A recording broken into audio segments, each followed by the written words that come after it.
के लगन में दादी के लगन में रखी हक याद मिलबो शादी के लगन में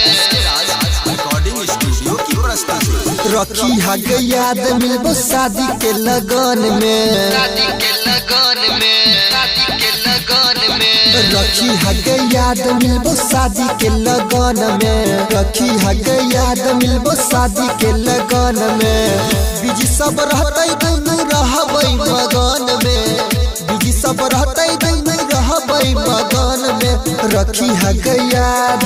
रखी हक याद रखी हक याद मिलबो शादी के लगन में रखी हक याद मिलबो शादी के लगन में रखी हक याद मिलबो शादी के लगन में गई छोरी रखी हा याद शादी के लगन में रिकॉर्डिंग स्टूडियो की प्रस्तुति। शादी के लगन में रखी हक याद मिलबो शादी के लगन में लेबो हम तोरा करे जा ससत गे पीबो लिपस्टिक लेबो दांत काट गे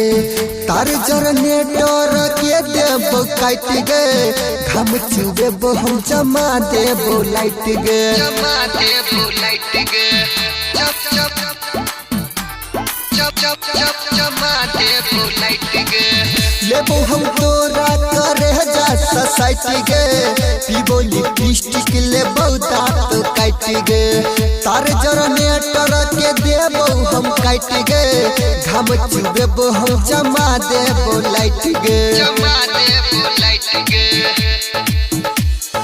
करब उजे सोचने छही मन में करब उजे सोचने छही मन में करब उजे सोचने छही मन में रखी हक याद मिलबो शादी के लगन में शादी के लगन में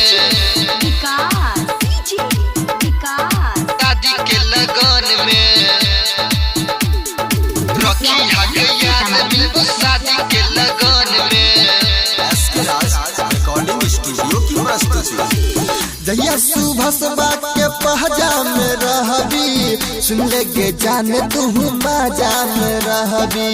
हमरा सिवा जे केकरो सच पकबी पूरा जन्म छोरी साजा में रहबी पूरा जन्म छोरी साजा में रहबी पूरा जन्म छोरी साजा में रहबी जहिया तू अम्बा के पहजा में रहबी सुन लेगे जाने तू माजा में रहबी हमरा सिवा जे केकरो सच पकबी पूरा जन्म छोरी साजा में रहबी पूरा जन्म छोरी साजा में रहबी प्यार एना करत न झकत गैतन में प्यार न करत न झकत गैतन में प्यार एना करत न झकत गैतन में रखी हक याद मिलबो शादी के लगन में।